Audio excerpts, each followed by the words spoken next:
1969. I don't say 1969 too often. 1969 FJ45, and it is a beauty, and it has come a hell of a long way, this one. A ground up. Let's go right into its journey from its beginnings. Now, its beginnings, as far as I know, come from Mount Gravatt, and it didn't look like this. In Mount Gravatt is where the current owner, Nathan, found it about 3 years ago. We've got no history on this one. It's had a whole life out west. That's all I know, out west. Out west is a bloody big place if you've seen a map of Australia. So it could be Dalby, it could be the Kimberley, it could be the Victorian High Country, but it's somewhere west of the south coast. But Nathan found it in Mount Gravatt in the city, and the gentleman wanted to sell it, and it was a bucket of rust and bits and bobs. But look at it now. Nathan knew what he was doing. He fell in love with it. He did a ground up, and that's how we got to meet Nathan. When I look at this vehicle, I just think, oh yeah, Mr. Landcruiser support. It just makes me so proud that it's on the road, because most of the parts that I look at on this car have come from us. So we're not the only seller in the world, but it's just been fantastic because we are enthusiastic, we do drive them, and so we're part of Nathan's journey.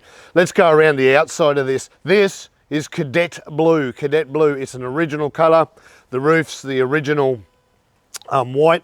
You notice with the roof too, they're not like a shiny white. They knock the just a tint of yellow in there to knock the brightness out. Now the bezel's the same up the front. Now this is where we've helped Nathan. It's not the same car. We've got the original bumper, the fog lights, the indicators, the number plate holder. It's just all genuine Mr. Landcruiser stuff on Mr. Landcruiser's website. The only thing this one's missing is a sun visor supplied by Mr.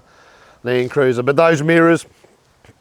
But how many walk-arounds do I do? This is a 1969. Look at the chrome strip on the bonnet. A lot of people don't even know about that us enthusiasts do, but the older ones had the chrome strip on the bonnet. Their indicators aren't like the modern 40 series indicators with Parker and indicator and everything. So they've got the extra lights on the front bib back in the day, back in the 60s. And I believe a lot of this stuff on this vehicle stopped in 1969, and we made some changes. There's a few little things that throw me on this one. A lot of the 1969s I've seen, or some of the older ones, had a different front cross member. If you know about this, if you've got a 1969, a lot of enthusiasts watching this, have a close look at that cross member. It's got an indent in it. Has your 1969 got that, or is it the earlier straight cross member? I want to know. Original rims, straight back on there. He's put the old Dunlop SP quality remembers on there. They look the trick, those ones. Style side. Everyone wants a style side. We get emails. Where did you get your style side? Where did he buy it from? How do I get a style side? There are, to my knowledge, there's two suppliers. The best, Rob Sawyer, hand makes them here in Australia. And then we have the Chinese ones. They're pretty good too, but they need a lot of fitting. This one came with the car. It's been on there the whole time. Well, at least I think it has. I'll have a look at some of the photos, but Nathan also fully restored that. It's come up beautiful. The headboard, if you go in the back, it's got the all the original, the guys that know will know, they're the original clips and bracketry on the chain that were on the original ones in the day. Just absolutely stunning. This is the type of car, no, it's not going back on the farm, it's not going to climb up a mountain. And we do like to go camping and bush and what have you. But geez, I just like to drive around town, go for a little a tip run, go for a coffee, get waves from the Queen. It is bloody beautiful. If there was a Queen, it's absolutely stunning. Now he's also done under the engine bay. It's full ground up. Let's go look at the engine in this one. Righto, under the bonnet. 1969, and it says 155. Let's come back to that in a minute. Now look at the bonnet itself. Don't worry, I have put rags behind the bonnet so there's no fresh paint touching the roof. But I do want to show that back in the old split bonnet, you saw the chrome. Well, the chrome's actually covering a split. The bonnets were a two-piece back in the day, so how they stamped them out and then they assembled them there at Toyota as one piece, put the structure in them. So yeah, bonnets, just interesting little boring factors They used to be two-piece, and the stay, there's a lot of rumours about this stay. Some say that it went on the rocker cover. Now there is a hole here on the grill, and that's the most common place that people say that it went. I can't find any literature, and when we actually put it down to this front one, the bonnet's really low to work on. So some people put them up here, and this one has had a hole drilled in. I guess you call that the an engine hook to lift the engine out, as in a hole there, and that works perfectly for this bonnet. If you've owned an old one like this, where do you stick your stay to keep everything to work under, or do you just flip it back like that? If you had a visor, you can't flip it all the way back. 155. Now, what we don't know is this car's history. So some things don't add up. I talked about the chassis. It's got like a later model engine. I believe the 135 went to, is it 76 or even a bit further? Let me know. But 155 was not in 1969. So does the engine and chassis belong together? Has it had a different body? Has something changed over the years? It'd be interesting to get other people's takes, because what we see at Mr. Landcruiser, someone will say, oh, I own a 1973, can you send me this? We send it to them, and then it's wrong. And then when we look further, the farmers changed the axle or changed the gearbox, or farmers are multi-trade, and mechanics one of them, electrician. They did what they had to keep these old girls going. So this one's got a few little mix match things. Under the bonnet is super clean. Now she's had a refresh, a rebuild, everything's been redone. I see some Mr. Landcruiser stuff going on in here.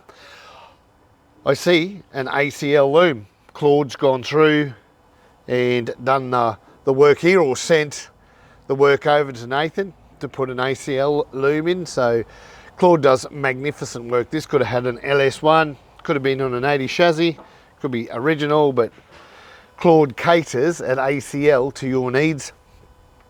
Those that don't know, look at that. I'm always talking about 80 series brake booster upgrades. This doesn't even have a booster. This would scare you going down a steep hill on a rainy day with no brakes, old drum brakes, but back in the day, this is how they used to do it. And the good thing now, if somebody wanted to use this car in a more modern world with disc brakes, we have spaces, big spaces, we can modify them, but this is an original build. What isn't original is the water bottle overflow and washer, windscreen washer bottles are definitely not period correct. Nathan doesn't mind.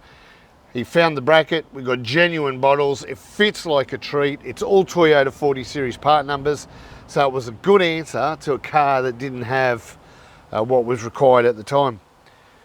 She's looking good, but if you think this looks good, let's go inside. This thing is so clean. I normally sit in them and just relax and chill out, but this one, I'm going to stand here and talk, because we'll start down low. The floor colour, I don't want to put my feet in there, because the floor colour is the same as the roof and the bezel. And no indication that it came out factory like that, but it was found like that. It was found at Mount Gravatt with that colour floor, so that floor was it was recreated to have the white floor. Nathan likes it, it's his car, so he's done that. He said it'll be harder to keep clean, but it's just what he wanted to do, and he's done a really nice job. He did get help with painting and some of the bodywork, but otherwise this is a Nathan restoration by himself. He's done the hard yards and he's saved big bucks. We talk about, you know, how much does it cost to do a restoration at home, and the figure he dropped is astoundingly low when you're doing stuff yourself. So those hands-on guys, credit to you guys, because you really saved some coin.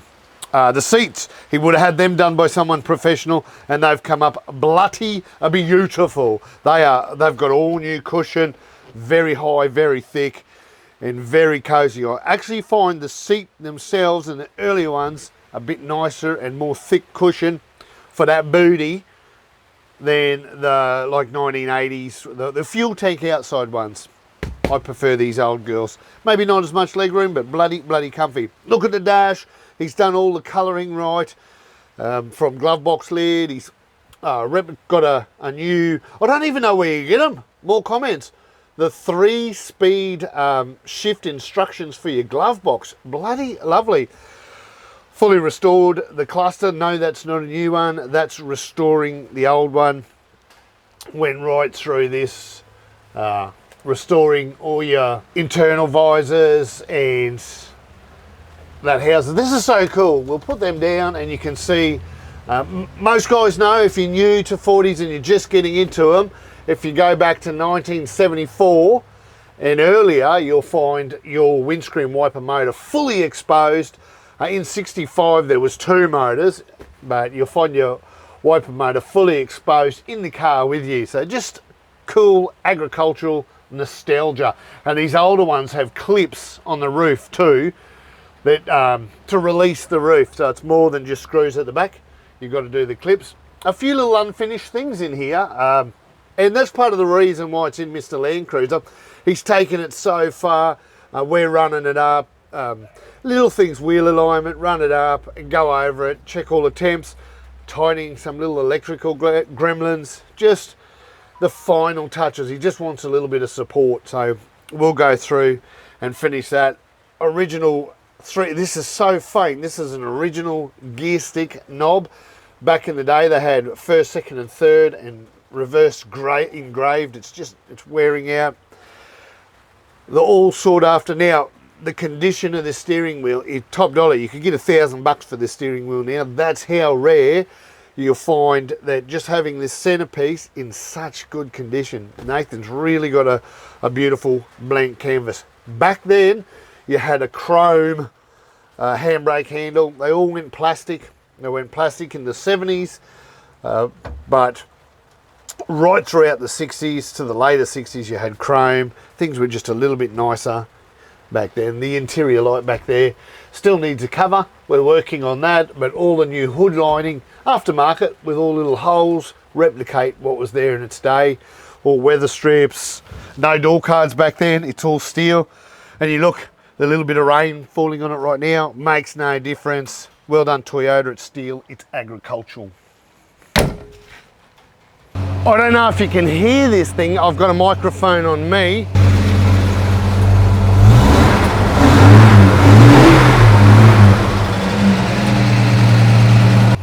But the car is idling and it is so smooth. I'll lift the bonnet, a bit of show and tell. Rainy day here now, but it's just idling away, looking beautiful. What a humdinger. Whatever a humdinger is. Let me turn her off and I'm gonna shut the door. Look, they weren't for pussies. I mean, they were for farmers, mining industry, you name it. That's it. That's it. We've got a little bit of tickling to do to this one. I haven't had a drive yet, and so I can't tell you about that, but Richard has took it down and got a wheel alignment. A few little things to do before early next week Nathan can collect this one and enjoy it for himself. He's going to be stoked because when it rolls out of here, it rolls out of here with a roadworthy and back on the road. We'll have plates on it and he can just take it off into the sunset. Really enjoy the thing. This is a 1969 FJ45 fully restored.